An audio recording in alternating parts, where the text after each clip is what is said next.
Hello, my name is Andrew Campy. This is a demonstration of exploiting the vulnerable machine that I created called Hacked. It's a Linux box that is intentionally vulnerable. We will be using a few different tools to exploit this machine, but we will be mainly focusing on John the Ripper, as it will be showcased in this demonstration.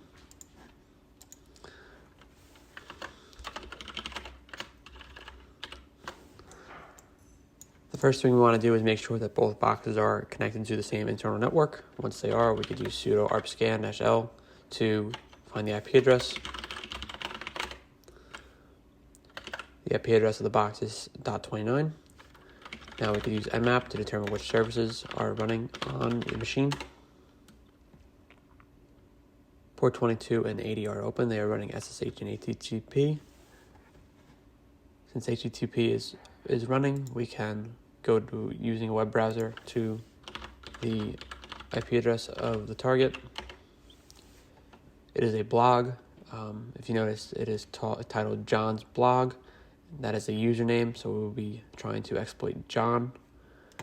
He made a blog post, "Did I get hacked?" This is basically saying that someone has been here before and exploited his system.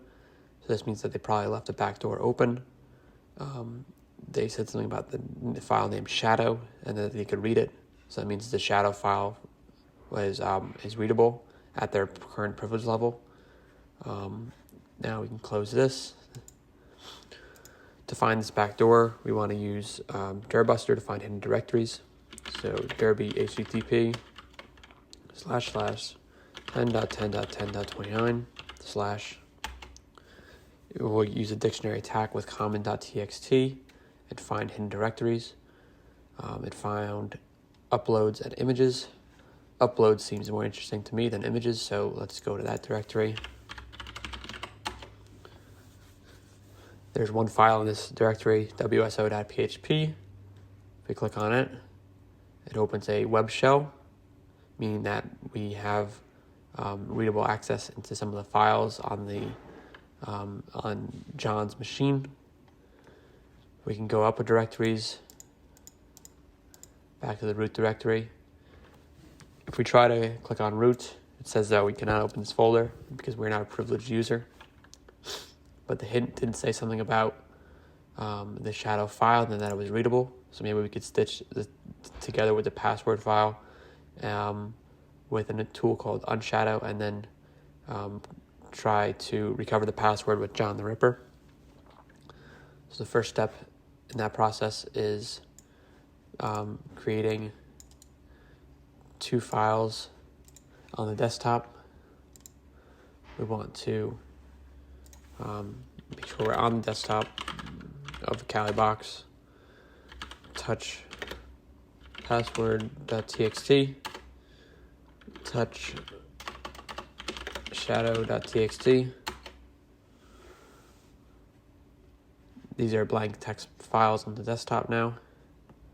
We want to copy the contents of both those files from John's machine into the files on our desktop. So they are located in etc, all the way down here, and it's the password file. We want to copy all the contents of this file and paste it in here. Save. Do the same for shadow.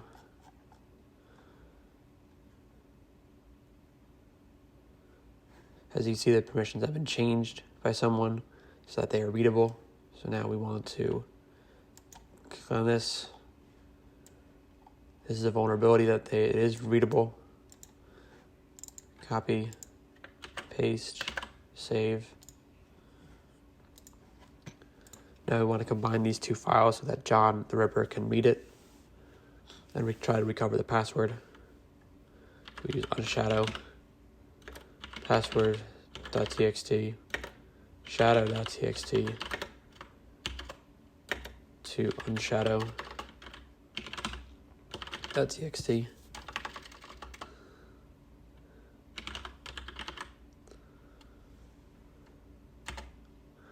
Created a new file on the desktop, unshadow.txt. This is a combination of both those files into a readable version.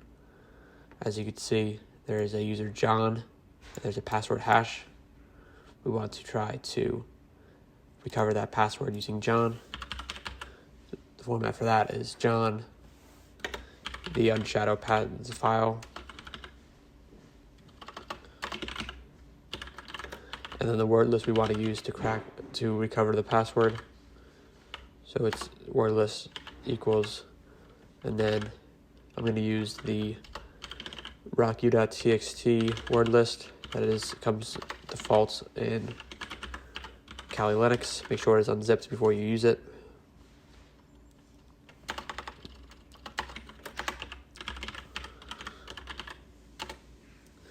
Since I've already done this, there are no passwords left to crack, and normally this process takes about 1 minute. So if we go John show unshadow.txt, we see that it's successfully cracked the password, and it is John, and his password is ABC123. So now, since SSH is open, we could use SSH to access John's account.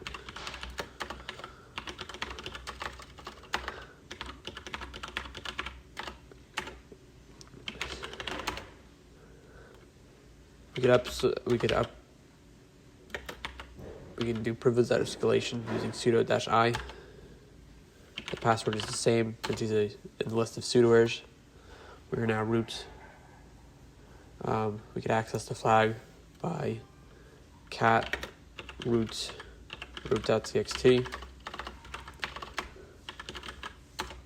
And these are the contents of the root flag. That is the exploitation of the box hacked.